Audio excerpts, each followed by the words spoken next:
मला काही प्रश्न विचारणार आहे त्याच्यासाठी मी 5 मिनिटं वाढवली आहे. मिनिटं म्हणजे 7 ला बरोबर मी गाडी प्रश्न 7 वरती काटा गेला आहे तोपर्यंत याला प्रश्नाला मी उत्तर देईन. कारण मुलांना नाराज करून जाणं हे मला आवडत नाही. म्हणून या बाईने आम्हाला सरबत दिलं आणि ते इतकं सुंदर होतं. त्यांच्याकडनं जरा टाळ्या वाजल्या. विचार आता तुम्ही घ्या. बोला.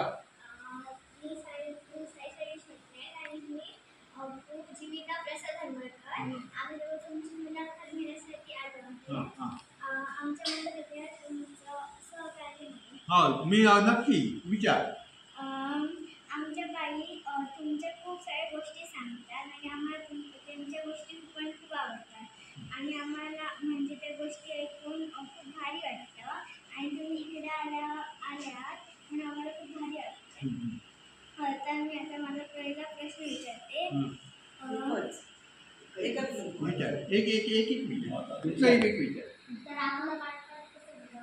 माझं बालपण फार मजेत गेलं. माझी आई चांगल्या कथा सांगायची सुंदरपैकी आणि आम्ही त्यावेळी 5-6 भावंड होतो. संध्याकाळी झोपताना माझी आई सुंदरपैकी कथा सांगायची.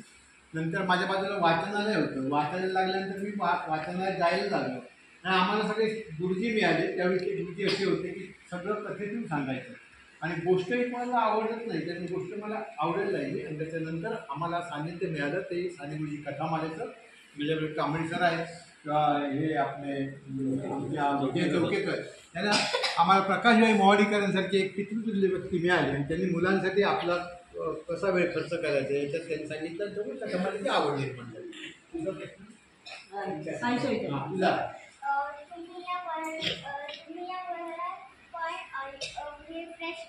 या वयात म्हणजे माझे फक्त 70च झालंय फक्त. आणखी काय वय.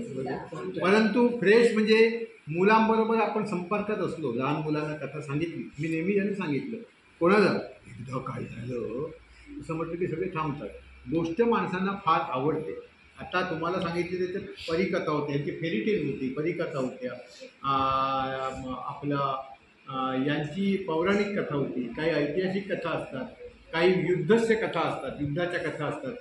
कधीतरी हा प्रकार मी शिक्षकांसाठी घेतो. कथाकथनाचे प्रकार कसं झालं जातं तर जनता विद्यालयामध्ये मी तो घेणार आहे. तर अशा आणि मुलांचा गोष्ट कोणाला आवडत नाही. गोष्टी आणि गाणी. त्याच्यामुळे मी शिक्षक म्हणून होतो. त्याच्यामुळे हे मला आवड निर्माण झाली. आपण लेखनास सुरुवात कधी केला कशी? अगं लेखनाला सुरुवात ज्यावेळी आपण शाळेत निबंध लिहितो ना तेव्हापासूनच लेखनाला सुरुवात होती. नंतर आपण ज्यावेळी वाचायला लागतो त्यावेळी होते. पण गेल्या 10-15 वर्षात मी सेवानिवृत्त झाल्यामुळे एका वृत्तपत्राचं लेखन कॉलम लिहायला लागलो. त्याच्यातून ते अनेक लेख लिहायला लागलो. त्या लेखांचं पुस्तक झालं माझं. त्याच्यानंतर दुसरं एक पुस्तक झालं आणि ह्या सर्व साहित्यिक लोकांना घेतल्यामुळे 3 पुस्तकं मध्ये झाली. सिंधू साहित्य सरिता आहे, त्याच्यानंतर बीज अंकुरे आणि अलीकडे झालं तर एक आपण सुद्धा अशा तऱ्हेनं केवळ अभ्यास करत असताना सकपा सरांनी सांगितलं हा खेळ सगळ्यांना माहीत आहे. तळ्यात निमाळ्यात आम्ही सुद्धा केलं, तुम्ही सुद्धा कळलं. पण एखादा 65 वर्षाची व्यक्ती जेव्हा तुमच्यावर तळ्यात मिळ्यात खेळते त्यावेळी एक वेगळी ताकद होते. चौकेकर सर हे तुम्हाला सगळे सांगतात पण आपण कापूर ठेवून तुमच्याबरोबर दाखवतात किंवा ते असं वाकून जातात, गाणी म्हणतात त्यावेळी आपल्याला सुद्धा आनंद होतो. कांबळे सर तुम्हाला अशा तऱ्हेने त्याच्यासोबत माझ्याच व्हायचे आहेत. परंतु ते ज्यावेळी अशा तऱ्हेनं तुमच्याशी बाबांची मिशी हरवली होती गंमत करतात. ते मोठी माणसं छोटी होतात आणि छोटी माणसं छोटीच राहतात त्यावेळी कथा करतात. आमचे त्या गुरुजींना पुष्कळ वेळ लागतो कथा करतात. त्यांच्या मी त्या अगोदर सांगितलं असतं ते ऐतिहासिक कथा सांगायला सांगितलं असतं. ते अप्रतिम रंगवतात ऐतिहासिक कथा. आज तुमच्याकरता त्यांनी परिचय कथा घेतली. थोडासा वेळ जायला लागला त्याच्यामुळे. पण ते या वयात सुद्धा हा माणूस फिरतो कथा सांगतो. आणि आम्हाला कसं असतं आम्हाला लाडवामुळे पोटाची ताकद मिळते आणि मुलात वावरल्यामुळे आम्हाला ही ताकद मिळते. तुमच्या धन्यवाद. आपण या ठिकाणी मला मुलाखत विचारली त्याबद्दल मी आभार मानतो. आणि अज्यात मज्जात मुलांच्या राज्यात ह्या शाळेची मी नोंद केली होती आणि आम्ही आमच्या पदाने या ठिकाणी आलो. आपण आधार व्यवस्थित केलं.